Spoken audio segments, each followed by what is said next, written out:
An honor to be up here with everyone. I think we've learned a lot. If you'll indulge me for just a second, if you're so inclined, feel free to close your eyes. I want to envision something. And I'm going to broaden way out, but trust me as I try to bring it back into the point around GMPs. We have a real, what I would call kind of a wonderful vision around this industry. It includes the fact that what's in the label, what's on the label is in the bottle, that we are fully supporting the claims that are on the bottle, that manufacturers are compliant and they utilize GMPs that can be trusted, that the retailer would never put anything on the shelf that they're not 100% certain is representative of what it says it is, that we trust that the consumers and the retailers even know the good guys and they know the bad guys. This is the vision of a self-regulated industry. I'm here to tell you it's not our reality, as we all know. Unfortunately, it's not our reality, and it's a big deal. What comes to mind, I'm from Florida, and every time I mention it to someone I'm from Florida, they go, oh, hurricanes, how do you guys do that, right? And what it reminds me of is when CNN comes to my town when a hurricane is blown through, they find the one mobile home or the one tree that's blown over, and they show it over and over and over again, okay? It happens quite a lot on the news. 24-hour news has to fill up a lot of airtime to sell advertising. So what I've come to call this in our industry is the fringe. And I literally believe it's less than 10% of our industry. Might be less than 5%. These are the guys that stretch the truth. These are the folks that probably don't manufacture their product. These are the folks that are intentionally doing it the wrong way. What's in the bottle may not be what it says. I call it the fringe, and they're the loudest of all.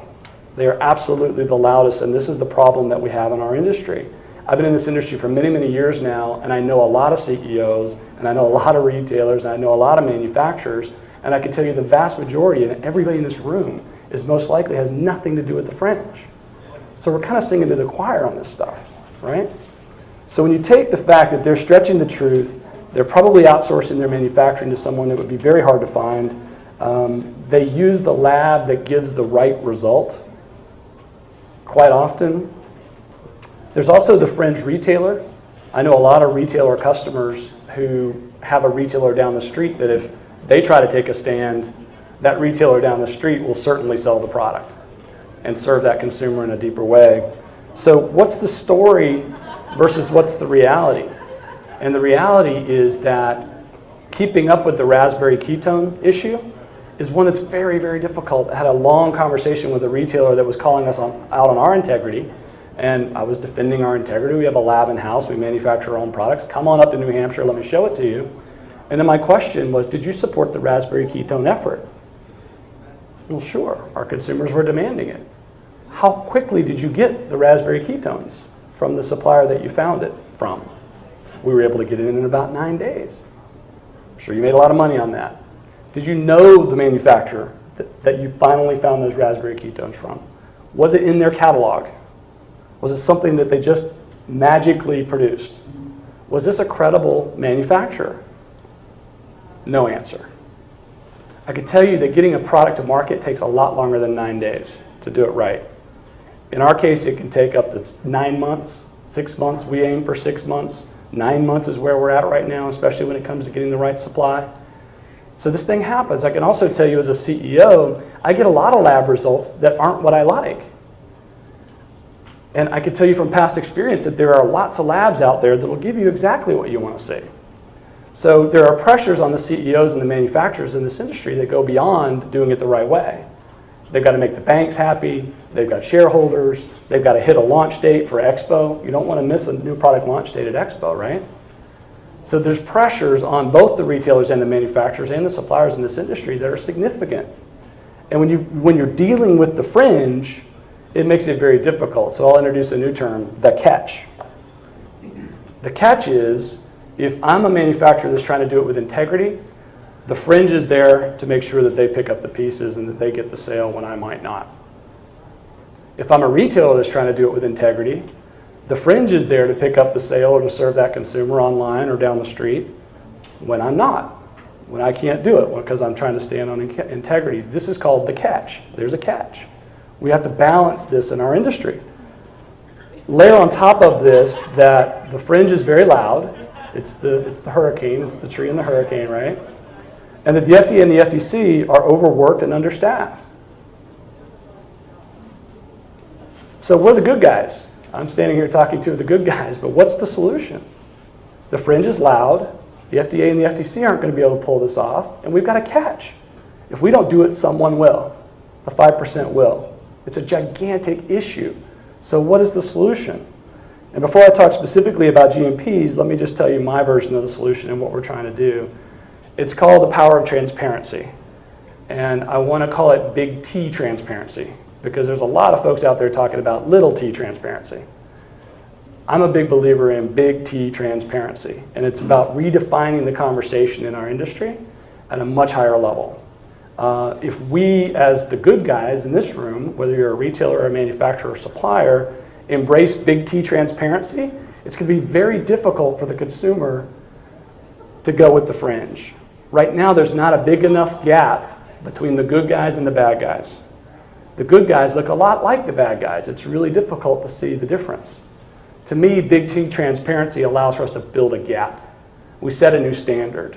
Okay, we're able to set a new standard around this. Some of the things that we're working to do at MegaFood, providing real-time access to our C of A's, not only on our product, but every ingredient that we test, allowing visitors to visit our manufacturer. That's my fallback. If somebody questions my integrity, come on up to New Hampshire. And as long as you're not a competitor, I'm likely to pay for your visit. Because I want you to come and see my batch records and my equipment and my people that are day in and day out, the lab, the 4-H PLCs, the things that we're doing. With your own eyes, if you're a retailer, come on up and check it out. If you care about it from that standpoint. That's big T transparency. We're even going so far as to put live cameras on our equipment. We want a live 24/7. I want to be able to point people to our website and say, go look at it. They're there today. It's 24/7. It's live. It's apparent. They are building products the right way. Let me show you. That's big T transparency to me. Same thing with, what if our retailers out there were educating consumers on the dark side, on the fringe, educating consumers on what to look for, the seals on the bottle. What does this seal mean? What does this GMP seal mean? Consumers don't know. And what's really great is that consumers rely on your staff, if you're a retailer, to educate them each and every day. Are you, if you're a retailer, educating your staff to educate on the right things? It's pretty simple. It's a 3 or 4 minute education for the staff. Most of the consumers want to do the right thing, and they're looking to the retailers to help them. And we're here to help the retailers tell the story as well.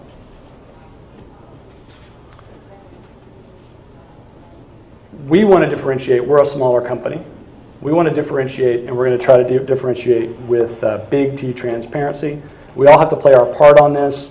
I honestly believe that self-regulation is flawed. Our government cannot bear the burden. We've got to redefine it, and instead of hand-wringing about GMPs and the FDA and the FTC and all the fringe things, I say we do something. Something small, something little, but we should be doing something about it, and we have the power to do it each and every day. So what the heck does that have to do with FDA and GMPs? The root cause has nothing to do with GMP or FDA. The root cause of where we're at with GMPs, it has to do with self-regulation and the fact that we're not a trusted industry because of the fringe. Most of us want to do the right thing. I wear my 483s and warning letter like a badge of honor. I'm a big believer that the FDA is using 483s in particular, and sometimes warning letters, to guide and direct us towards the right way to apply our GMPs. So for me, it's a rite of passage. Ask about it. I'll share with you what we've done. Come up to New Hampshire and learn, and this is what every manufacturer that's the good guy should be doing in this industry. So we think retailers should require GMPs from every single manufacturer and practice intolerance. Don't let it slide. Be intolerant.